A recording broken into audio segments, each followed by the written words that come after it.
That was Galad's mother. Whoa. Whoa. Okay, they did not make that clear.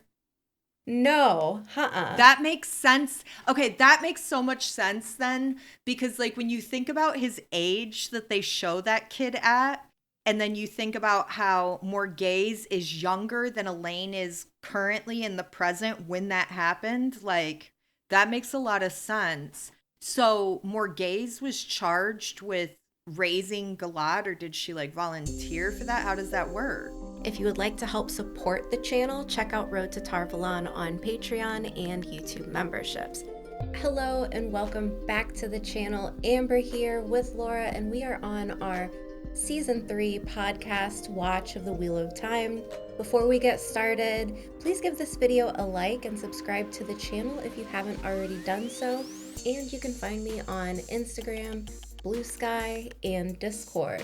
So Laura, do you have any standout favorite aspects of this episode? I would say that my favorite aspect of the episode is like the little dance of dominance between Morghese and Swan. Ooh, I have a lot of that in my notes where I'm kind of going back and forth where, like it gets really like snarky in a way, like the eyes are saying a lot, and then we cut to them walking through the hallways and they kind of like drop the act once they're not in public view, and I loved that. Yeah, well, actually, I don't believe that that wasn't still an act, but I really like how it opened with Morghese's original coronation. So we get like a background of, where she's at and what she's willing to do to maintain, the throne. I was not prepared. I was not prepared for all of the other houses like swearing their oaths. It's so And Cersei then of her. it really was. It really was. And she's like, I forgive all actions in the past. I want to bring in a time of peace. Swear your oaths. And then it's like, nope, she's killing a child. Well, I mean, like I said, Cersei's all like, we can call a truce, JK. I'm not doing anything. We start out and like you can see where that kind of like sets a precedence because I would imagine that somebody would think twice before crossing Morghese again. Yeah. And I mean, we get into that kind of a little bit later where we start to learn how much the stability of Andor as a nation relies on the queen having a daughter heir. Right. So this whole, dance of dominance between her and Swan, it makes a lot of sense because if anything happens to Elaine, we're right back into another succession war. Right. Which leaves Morghese's line out. Yes, because she only has a son. Yeah. Well, a son and a stepson. Right. So we kind of start with that and that like builds like a really quick and I think pretty good background of Morghese for the viewer because we've already had a decent amount of time with Swan. And without this like precedent background, it would be kind of hard to like just watch them get right into it. But we see this little dance happen even during the arrival when they're presented in front of the Amerlin when they arrive. It's so petty. Everything's so petty and I love it. Like I I loved couldn't it. stop cackling.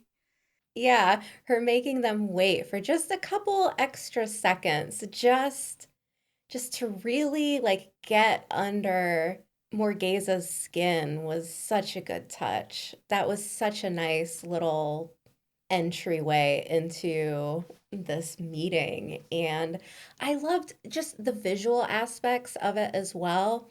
Them throwing the rose petals and Morghese wearing this just big collared gown that really it's like peacocks, Right. like just I'm the one in power. Look what I'm wearing, pay attention to me. I'm the one in charge. And Morghese really backs that up with all of her actions and facial cues and everything like Yeah, that. even down to having one more title than Sawan does. Yeah. That was something that I noticed. Like Sawan has two titles, Morghese has three.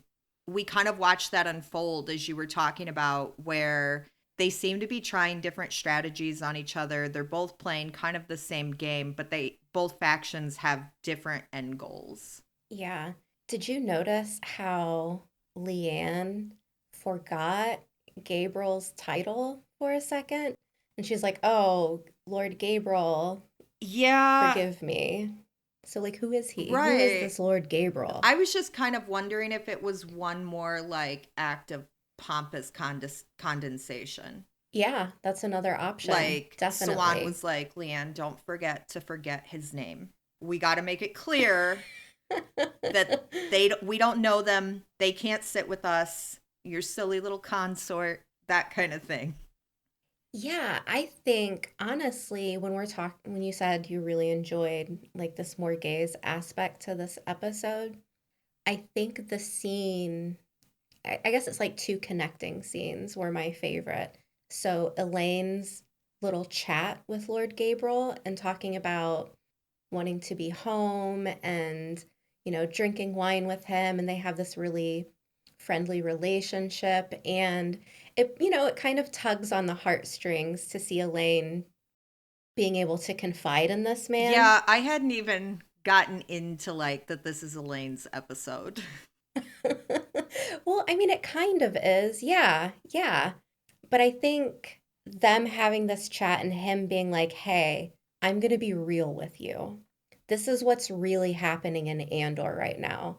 Your mother's acting this way because there are problems. This is the first time that Andor might be challenged. And he talks about how the Captain General of Camelin has been let go, Captain General Brian has been dismissed, and Andor is vulnerable. Yeah. And we see that moving into the next scene where Elaine is talking to her mother and she's really trying to get Elaine to just come home. Like, it's time. There's too many issues. I can't put you at risk here in the White Tower, knowing that something's afoot. And then on top of that, like, what happens if something were to happen to Elaine? You know, Andor is screwed if something were to right. harm her. I was actually kind of on the fence with the conversation between Elaine and Gabriel because I had to wonder, is Gabriel like being sincere here or is he doing more Gaze's bidding? It's a good question. Is this all a ploy to like get Elaine softened to the idea of having to come home? Because obviously, as we had seen before this, she's really not into this idea. Like, she's kind of begging her mom at one point, like, please don't do this. And, Gabriel walks in on her. She's got the crown on her head. She's like, I look great. And that's when they go into that conversation. For me, it's like, who sent you to do this? Are you doing this? Are you doing this for her mom? Because like you have to imagine that at the end of the day, Gabriel's allegiance is to Morgaze. We will definitely have to wait and see, Laura. Oh, and also for people who are just now joining us and maybe haven't watched any of these podcast episodes with Laura and I know what happens in the books. Laura does not. So you might you might see me kind of trying to like either encourage her or not be like, this is what's going to happen. So keep that in mind. So like But with talking about Elaine, some of the things that like I think that the episode really focused on that was helpful was like family dynamics and how she feels. So up until this point, as somebody who hasn't read the books, it kind of seems like she's really down for being at the White Tower. But then, like, as we see her talking to Nynaeve, we find out that, in her heart, her allegiance is to the throne of Andor. And it's not surprising, but at the same time, you have to wonder, like, is this really about bolstering the power of the throne, or is this like is staying just because like she wants to have her own life separated from her mother's legacy? yeah, that's a really good way to look at it. It could be a little bit of both, but I do think what she explained to Morgaze was So good. And I really enjoyed the character work here with Elaine saying, okay, I'll stay in the tower, but I can't follow in your footsteps until I forge my own path. And we have this little talk about T. Grain, the other daughter heir who disappeared. And then Elaine cuts to the topic of the last battle coming. And she's saying, I healed the Dragon Reborn. I'm going to make an alliance with Rand and I'm going to root out the shadow in the tower and I'm going to become the first Aes Sedai queen. And all of this is just, it's so incredible to get this in the show because it's so book Elaine. Like it's to a T, this is her. But her dedication to Andor, I do believe, will always come first. But right now, she's really leaning on this concept of what she can do for Andor and how she can be the queen in her own right and not just be like a Nepo baby, Right, you right. know? Like, Yeah. I'm going to come in and do all of this great stuff. Like, watch me. I'm going to do it. And another thing that's really important here is she's totally right. If everything goes as planned, Rand becomes the Dragon Reborn, he's got armies, he's in charge, he's, this big, almost like Messiah like figure. If she's in good with this guy, Andor doesn't have anything to worry about. Like, if she can forge a good relationship with Rand, nobody's going to come knocking on Andor's door. Right. At least not till he goes mad. Right. Or, whatever happens. But Well, it's something like I was kind of surprised about the honorary Great Serpent ring. I was like, "Excuse me, ma'am, what do you mean by that?" Like, that's what I call a favor. But then, does that mean that more gays can at least channel at some level? yeah, so I don't know if you remember back in season one, but when they go to Faldara, Lady Amalisa, the one that spearheads that channeling circle against the Trollocs in the battle at the end, Right, right. she had the same honorary ring and she could channel a little bit. Same with Morghese, only Morghese is like the weakest channeler possible. She's just strong enough to be able to like she could probably like push a feather across the ground. That's it. Okay. She has the ability to, but she's very, very weak in it. Now her daughter, on the other hand, Elena's top. I mean, she's in the same realm of power like as Egwene, which is above, Moraine and Swan Sanche and Leandrin and pretty much any of the Aes Sedai that we see at this point besides Nynaeve. Yeah. At first I was like, man, that's what I call a favor, unless it's bought. But it actually seems like a really good bargaining chip for the White Tower. You hand out little honorary rings and everybody stays loyal Mm-hmm. while understanding that the honorary rings are going to people who are never going to fully align themselves to the tower, which will be interesting to see how that plays out for Elaine over time. Like, as she becomes an Aes Sedai, what does that mean for her allegiance to the throne of Andor? Yeah. I also want to say the ring also works in Morghese's favor because not only is she this big, bad, powerful queen, but on top of that, she can show that ring off to anyone that is going to come in her path. And it's just like saying, hey, I have this great relationship with the White Tower. Don't make me mad. Don't make them mad. Right, right. So even though we see that her relationship with Swan is not all that it seems, but yeah. We went from having none of these honorary rings running around to what seems like an abundance of great serpent rings with no, like, I don't know if it's a stone of some sort or what they end up putting in it that like corresponds to the aja that they're in. But up until this episode, I hadn't really noticed any great serpent rings that weren't full, that didn't have their centerpiece stone. But now, like, I'm seeing that the accepteds get them without their stones in it. And then, like, you must get the stone at your full Aes Sedai trial, right? Yeah, that's how the show's interpreted things. It's a little bit different in the books, Okay, but okay, fair. yeah, Yeah. yeah. I also liked like how we got a really good view of the family dynamics for the royal family of Andor. Girl, I'm not a big Gawain and Galad fan in the books. They're insufferable. I mean, Galad in the show seems pretty insufferable too, but Gawain, the way he was lounging about, and the way that Elaine is like, good to see you too, idiot. It ate. I loved it.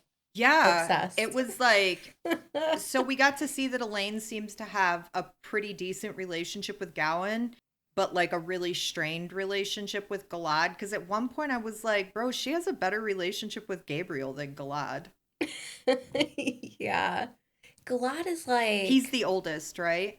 yeah. Can't blame him. He had to witness that massacre as a kid. Like, because you saw, like, there was that brief moment where it pans to, like, the nursemaid and she has a baby in one arm and then she covers the eyes of, Galad. And, I mean, you can cover a kid's eyes, but they're still going to be able to hear.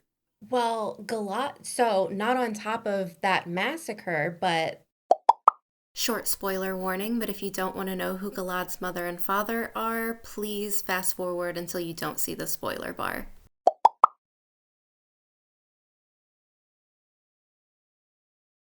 The missing daughter heir, Tigraine, that was Galad's mother. Whoa! Whoa! Okay, they did not make that clear. No, uh-uh. That makes But sense. that's Okay, that makes so much sense then because like when you think about his age that they show that kid at and then you think about how Morghese is younger than Elaine is currently in the present when that happened, like that makes a lot of sense. So Morghese was charged with raising Galad or did she like volunteer for that? How does that work? Tigraine was married to Terengale. They have a kid, Tigraine goes missing. Morghese wins the Lion Throne.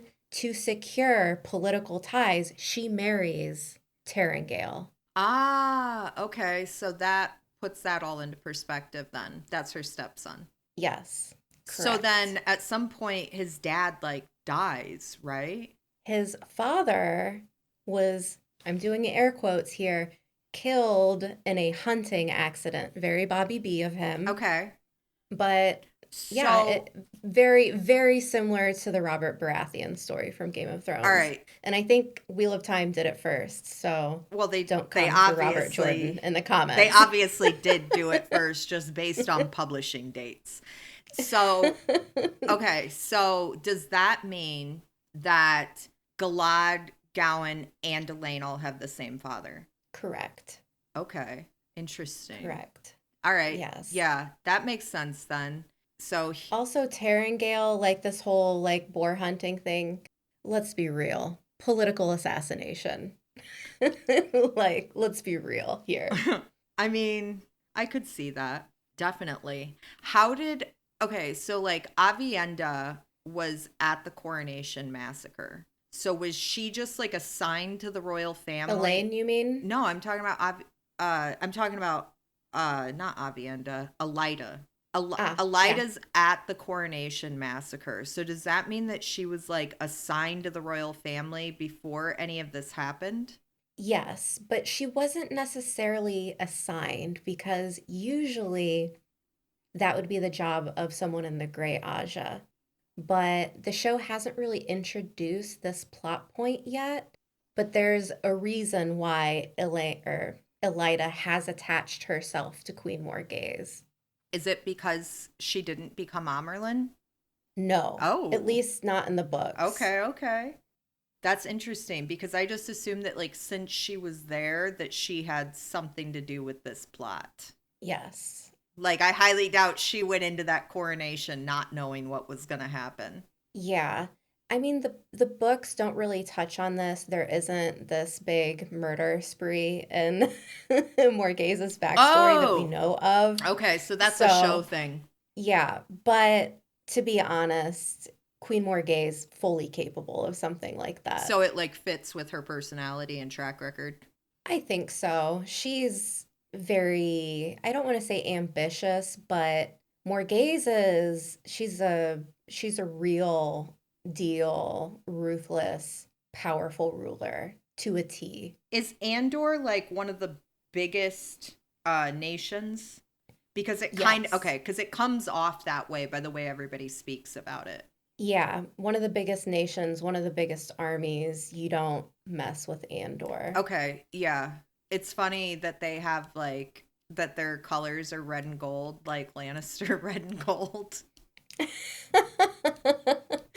I It makes mean, me laugh. Like I know that this is not what we're here for, but it still makes me laugh because I'm like, how fitting. book Andor colors are red and white, but I'm sure gold looks a little bit better on It screen. looks very regal. So like we have a lot going on with the royal family. We have a lot going on with Morghese and Suan, but we also have like other things that we're touching in on. And one of the things that I noticed is that there's a lot of like of a tone for the overall episode. Like Moraine mentions at the end, sweet and bitter. And we see this concept across the entire episode. Rand and channeling, Perrin arriving home, Matt with fame and attention, Elaine and the Andor throne. Yeah, you're right. So this episode title was A Question of Crimson, I believe. That I mean that works. Yeah, it's another book chapter title, which is why I'm sure they chose it. But I mean, this concept that you're bringing up too, we're also seeing it a little bit with Matt because he's kind of Yeah, using, the fame and attention thing.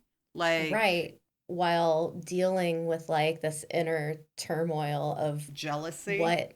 Well, I was gonna say like the horns affording him all of this, what Swan calls social capital, but it's also like his connection to it is causing him internal problems in his own mind that can't be Absolutely. healed.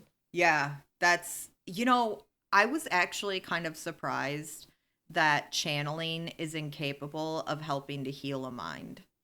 Yeah. So when they were delving him, this is like very book accurate as well, but it's really hard to kind of deal with problems of the mind.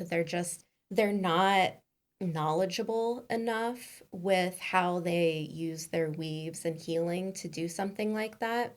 And he's kind of SOL in this aspect. Not that it's like super important, but is that like a lost knowledge kind of thing? Like in the Yeah. okay, because I was wondering if like, back in Lanfear and Ishi's time, if with Luce Theron, if that was a thing that they could do.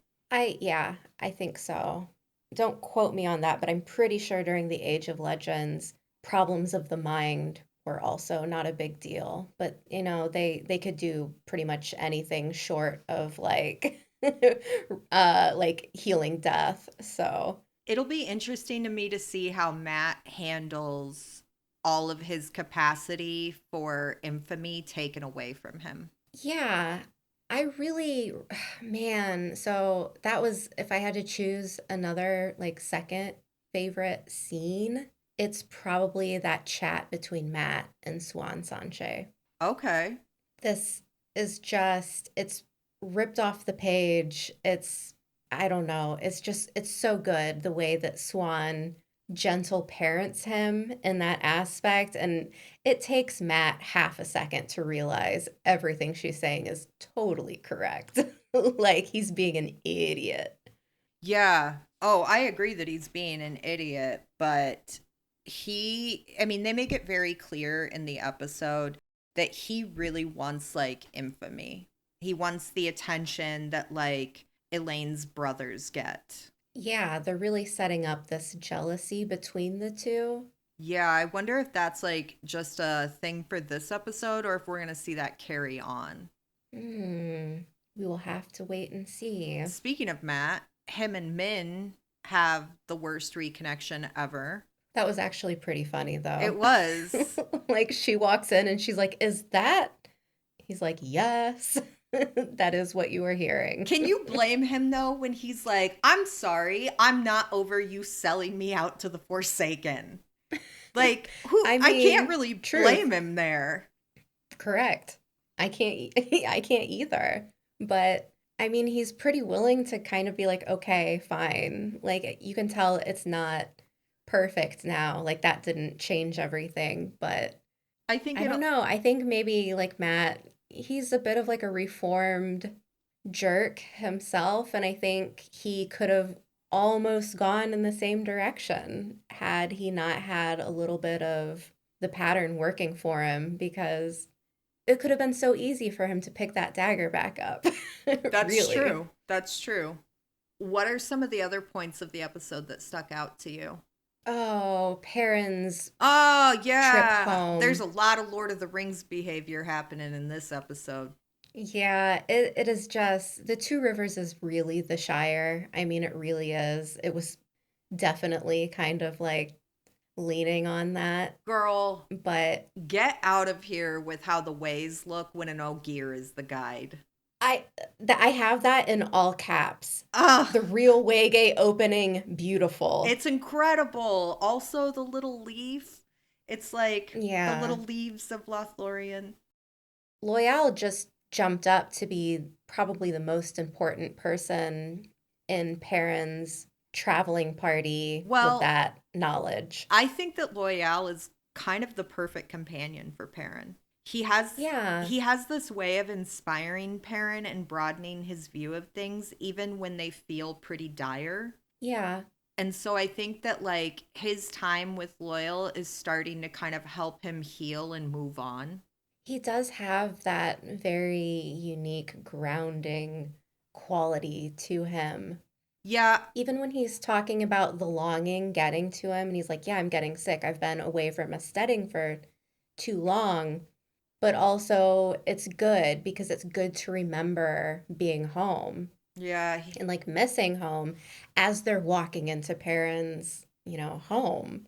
It's just such a really beautiful moment. I loved it. How they're talking about the clean air and it smells clean and yeah, everybody's really like putting in the work to make the best out of things. yeah, when I believe it's Chiad or Bane, I don't remember. I'd have to rewatch, but they're talking about how the Two Rivers, this was where Manetheren stood, and it was this legendary place of a legendary great battle against the Shadow. And Perrin's like, we're just farmers and shepherds now. And one of the maidens of the spear say, if you say it, I've seen you fight, but if you say so. And it's kind of this cute dynamic between Perrin, where he doesn't know where he fits in this spectrum of violence versus no violence. And he's there with two maidens of the spear who have a very different relationship with what violence looks like. And then also with Loyal, who is like this The gentle, furthest thing kind from a maiden of the being. spear. Yeah, yeah. It's just such a good dynamic all within those short little scenes. You're getting so much about just how much this party works as a little force, you know? You know what I was really excited about was how they get back to the Two Rivers and Egwene's mom is like, "Bro, you cannot be here. Let's get you up to the attic." And then they get up there and look who it is. It's the outlaw duo, Alana and Maxim. Yes, yes. In the books, she's there. So, like, I was fully expecting them to be there when they open up the hatch and climb through. But I loved it. I loved it, even knowing what was going to happen. It does like open some questions for me though as somebody who hasn't read the books, which is why did they go there specifically? It hasn't been revealed yet in the Okay, show. So I okay. feel I'll have like to wait. I'll let you wait it out a little bit. But it's a very good reason why she's there. And the way that it's a little bit different with how they do it in the show because in the books, it's like right out in the open.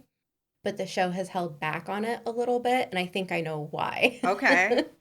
I do have a thought. So while they're in the Two Rivers, we find out about White Cloaks and this and that. And Perrin's like, I'll just turn myself in. And he's always so selfless. But sometimes I have to wonder if it's because he's genuinely a selfless person or if it's because he's always looking for redemption. So this is really frustrating for me talking about this aspect of Perrin because he does have this very like Eeyore-ish center of justice where it's like, oh, okay, well, if it'll make things better, I'll do this. But at the same time, him turning himself in is absolute tomfoolery. Like Yeah, the he idea of turning himself in to Borehole is no way, buddy. No way. but at the same time, it is kind of the same reason why he left in the first place to protect the people that are there. And now the White Cloaks are running amok, imprisoning people based on them knowing Perrin, essentially.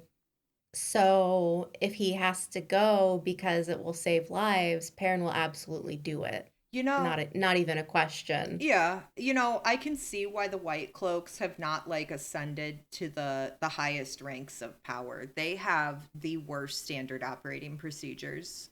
They're such dirty weasel boys. They are Yeah. the worst. I mean, they're offering gold for Perrin. They're imprisoning people for Perrin. Also, we find out why the actor who plays Tam isn't in this season. Well, what the show has, why the reason is because they said that Bran Alvier, so Egwene's father, Tam Althor, Rand's father, and Abel Cawthon, Matt's father, was able to get Perrin's family out of town before the White Cloaks brought him in. So that's where Tam is, which is unfortunate. I was really looking forward to seeing him again, but it is what it is. Yeah. I'm really interested to see how the Two Rivers storyline plays itself out over the coming episodes. Yeah.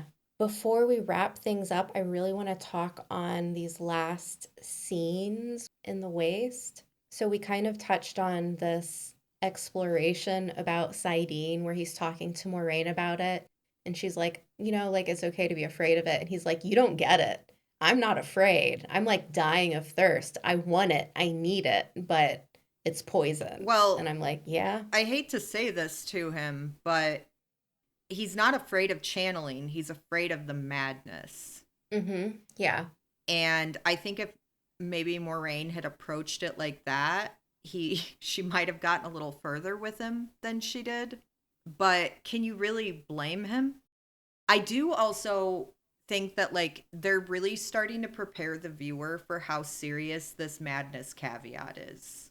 Because we've been hearing a lot of chatter the last two episodes about Rand going mad and what that's going to look like.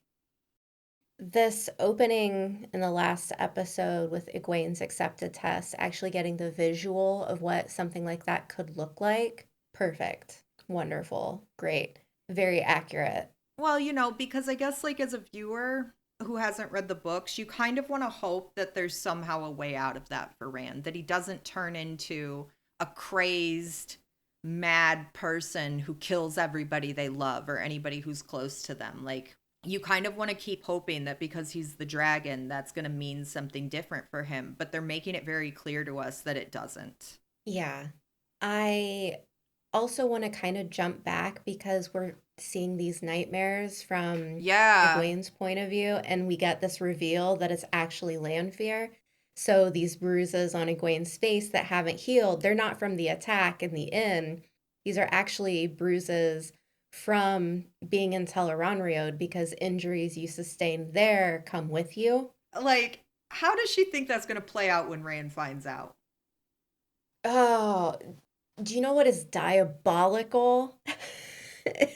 So, like, first off, Lanfear calls Egwene a doe-eyed cow while she's trying to make out with Rand. That didn't go as she hoped, but then she's playing off of this, I guess, trying to push Rand away from Egwene because she's saying, like, look, she's not gonna understand this threat of madness. She's not gonna understand you, like who you She are, won't what you're accept you. capable. Yeah, you won't be accepted.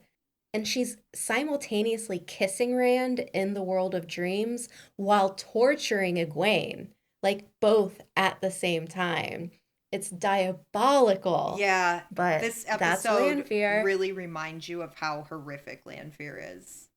Yeah, and then we see Egwene kind of get pulled into a new location within the world of dreams, and this is on her own, not in Lanfear's dream shard, Okay, I had but a question about that. yeah, All right. Did the Aiel woman pull Egwene in, or did Egwene do that? Egwene did it. Oh, okay. Okay. Yeah, Is she aware that she can do that kind of thing? Isn't that like a special? it's a special talent. Yeah. Egwene's got it. And this Aiel woman, Bear, was like, whoa, you don't belong here. Get out now.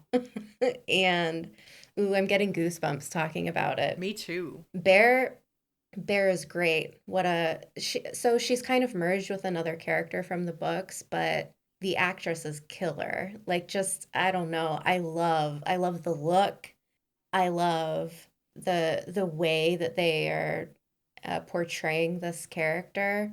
Very matter of fact, but also she's got this kind of like I mean, they're called wise ones, so I guess like she's really living up to that That title? that yeah, that name, but I love how she just kind of is like, this is what it is. You shouldn't be here. Very calm, but also slightly intimidating. And then we cut back and Avienda is like, who told them we were coming to really drive home the fact that it was Egwene through Teleronriod that like somehow was able to like this information was transferred via the dream world. So now all of these Aiel are like, yeah, we knew, like you guys were coming.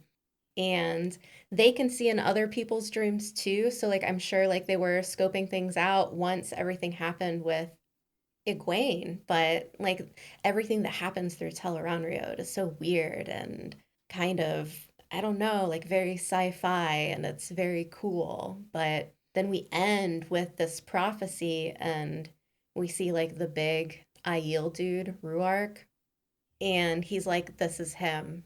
He's the one. And the episode ended in prophecy, Laura. It was, yeah. I really hope that the next episode opens right away, right back into this. I know I was like, can't wait to see what happens with Perrin, but I need a little bit of resolution to this scene, Yeah.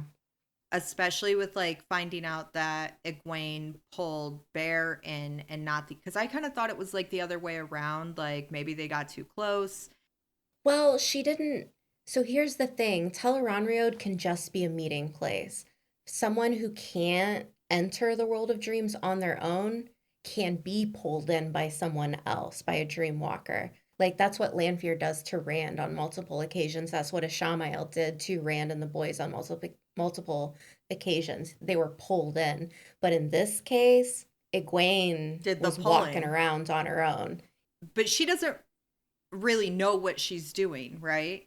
No. She just kind Mm-mm. of accidentally did this in a state of like overwhelm. Yeah, You exactly. know, it makes like the Lanfear reveal that Lanfear is actually torturing Egwene makes a lot of sense because earlier in the episode, like Moraine's like, "Hey, I healed those bruises. What's up with that?" Yeah. Mm-hmm. Do you think Yeah. Moraine has an idea of what's going on? There's usually a lot of things she knows but doesn't necessarily verbalize. I'm not sure, but I wouldn't put it past her. Okay. I know at first she was like, "Did he do this to you?" And maybe she like just I don't know, maybe Moraine believes that he did still. It'll be interesting to find out. I think she's still slightly trying to work on the same land fear aspect of like separating Rand from his friends so that she can get closer to him. But Moraine's aware of Lanfear's criminal obsession with Luce yes. Theron, right? Like Yes. everybody knows it's like the worst Lock her up. it's like the worst kept secret in town type of thing. Yeah. Okay, so she knows that like Lanfear's like primary goal is just to get Rand for herself. Yeah. What is Yeah. she okay, honestly, what does she think she's gonna do? How does any of this work out for her? What, like the Dark One's gonna be like, it's okay, Daughter of the Night, you've served your time, and I'm gonna release you to go be with the dragon because you love him and can't let go. Like, how does this even work for her? I think Lanfear, at least in the books, there's a lot of theories about this, but I think Lanfear legitimately, well, first off, she wants Luce Theron, she wants Rand, but also I think she thinks that them together as, a power couple could overthrow the Dark Ones if they wanted to, and she could get out of her oaths. So, Okay. there's a lot of questioning about this, whether or not what would happen if Lanfear was able to get what she wants, and if she would actually step away from the side of the shadow if she got what she wants. So, Yeah, that's an who's to interesting say? question to pose. Who's to say? She's quite the character. She's a mess. Oh my God. But yeah, I'll leave it on this prophecy as we wrap it up. So, this is where the episode is ending. They're saying, of the blood, but not raised of the blood. He will bind us together with bonds we cannot break. He will take us back home and he will destroy us. And then we have this very nice Song of Sidene to roll us out of the credits by Phil Collins. I don't know if it's by Phil Collins. It sounds like Phil Collins. Now that I think about it, it does. Right? Yeah, I'm also interested to see in how this prophecy plays out, especially the whole he'll destroy us part. That's got to be a metaphor Yeah. for something. We will see. We will see. All right. Thanks for listening. We will be back with another episode. Actually, these three will probably all go out roughly around the same time. But thanks for listening. You can check out more Road to Tarvalon on my channel, and we will see you with the next episode.